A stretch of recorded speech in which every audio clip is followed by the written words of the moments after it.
Bem-vindos a mais um To Be or Not To Be Rural. E hoje com a Conceição Santos Silva, que nos vai desmistificar temas relacionados com a floresta.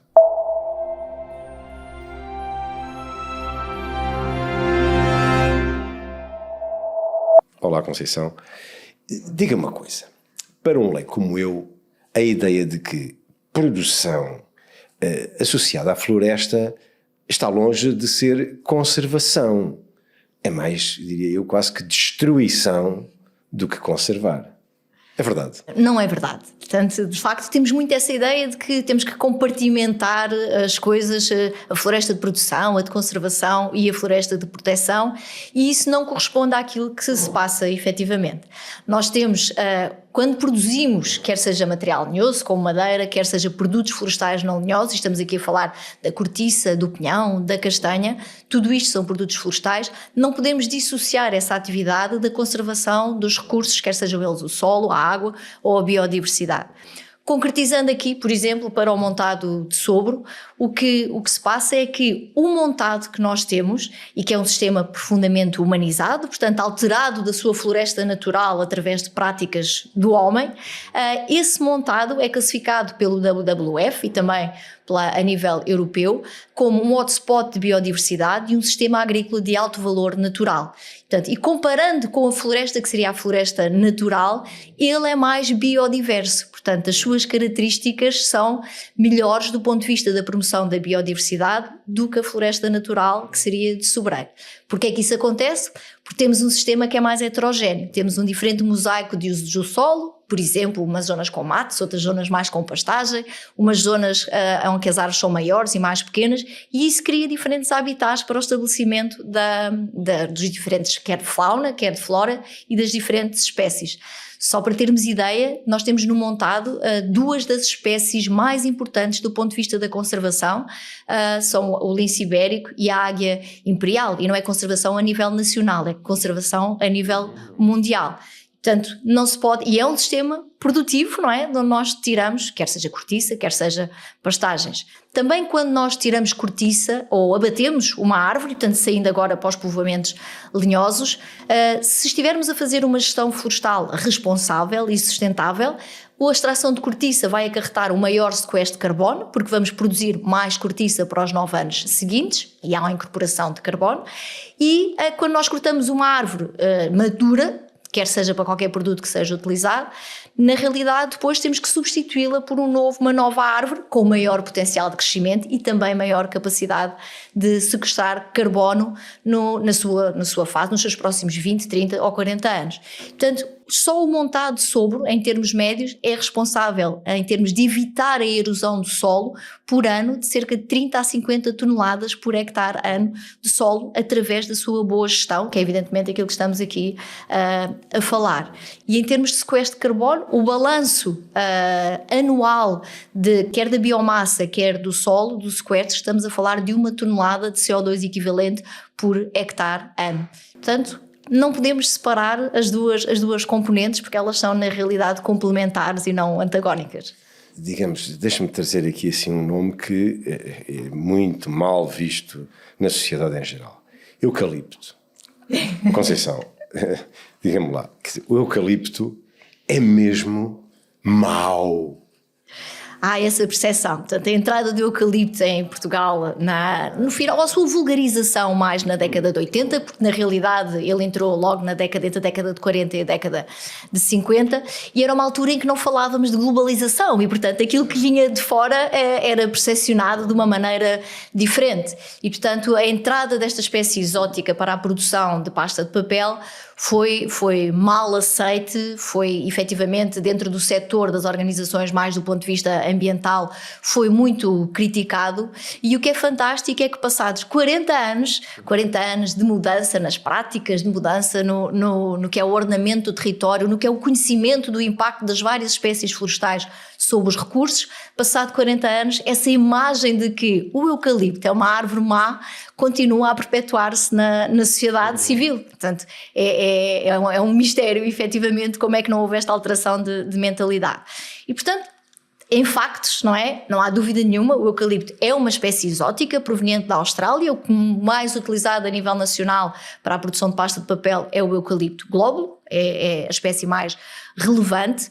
Em termos do seu consumo de água para a produção de madeira, não é diferente de outras espécies que também produzem madeira, portanto tem o mesmo consumo de água e tem uma característica que já foi estudada, que é durante o verão, a água que está a consumir é a água da camada superficial do solo e não água do freático, ou seja, a água subterrânea que alimenta os poços e outras necessidades em termos de água. Portanto, e isto é possível de saber porque quando nós analisamos nas folhas a água que circula, é possível perceber, porque tem características diferentes, se ela está a ser originada pela água superficial ou pela água que vem em profundidade.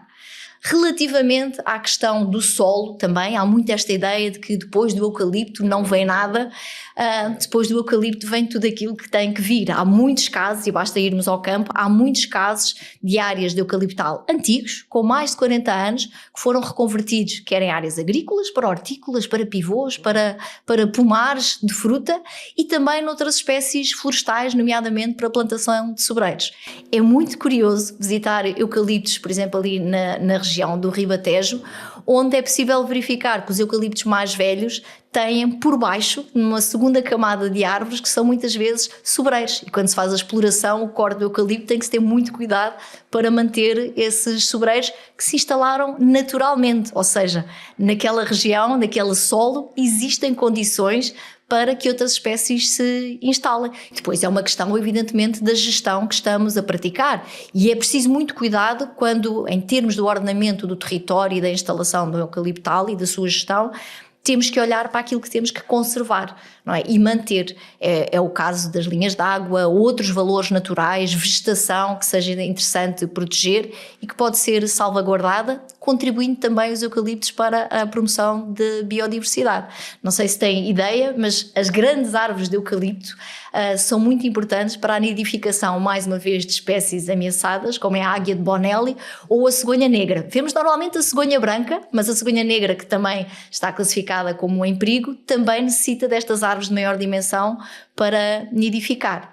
E só uma nota final ainda sobre o eucalipto, porque todos os anos, infelizmente, ouvimos falar em incêndios florestais e, mais uma vez, por esta percepção da sociedade, os incêndios são em áreas ou muita da área é área de eucalipto, e isso também não corresponde à verdade, e os factos indicam-nos. Todos os anos os dados são publicados pelo Instituto de Conservação da Natureza e das Florestas.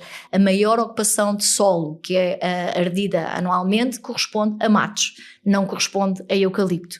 E apesar da área de eucalipto ter aumentado nos últimos 30 anos, não há uma relação entre o aumento dessa área e o aumento dos fogos em Portugal.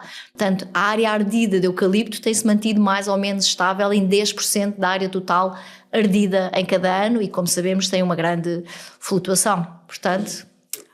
Ainda bem que traz a questão dos fogos, porque era uma outra questão que eu gostava de esclarecer consigo. O montado, ao contrário de outras áreas, o montado não arde, não é? Está muitíssimo mais protegido e, portanto, eu diria que o montado é aquilo que nós devíamos, para diminuir os fogos, insistir, não é?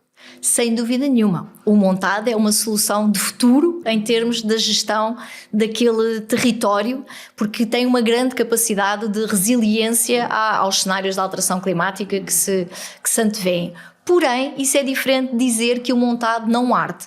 O montado efetivamente não arde, porque por características estruturais tem a cortiça que acaba por proteger a parte vital da árvore, que é o tronco, e o que acontece é que se a cortiça arder é possível retirar e a árvore continua a regenerar uma nova camada.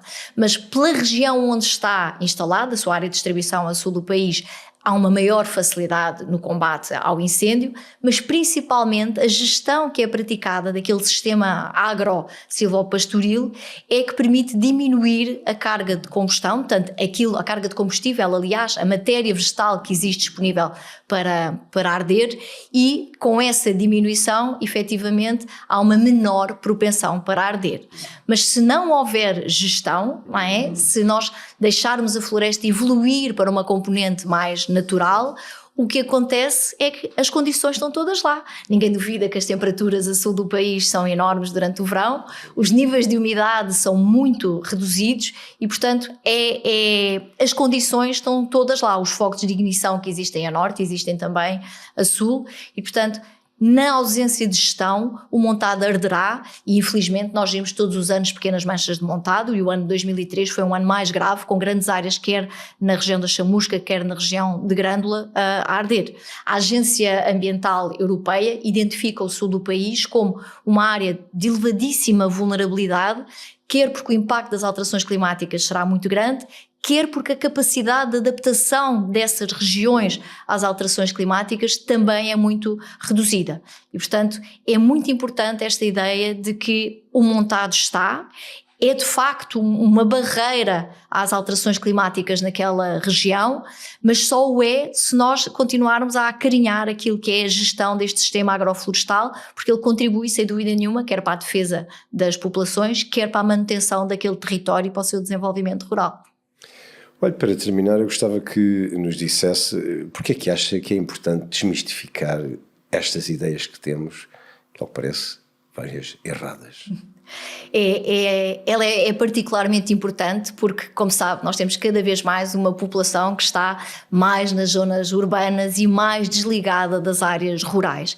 E, portanto, há este desconhecimento do que é a vivência rural e há muita ideia de que a floresta é vista como nas histórias do Era Uma Vez, portanto, é uma floresta utópica. E a floresta é um sistema produtivo importante para a economia nacional, importante também para atingir aquilo que são os objetivos de conservação a nível europeu, através da implementação das boas práticas, da certificação da gestão florestal. Portanto, é importante que a sociedade, que está um pouco mais afastada destas realidades, saiba o que são as verdades e se retirem estas ideias pré-concebidas que nós temos e que foram passadas de geração em geração, mas que é importante dar a conhecer a verdade dos factos. Muito obrigado por estarem a assistir a mais um To Be or Not To Be Rural, desta vez com a Conceição Santos Silva, que nos esclareceu dúvidas e mitos à volta da floresta.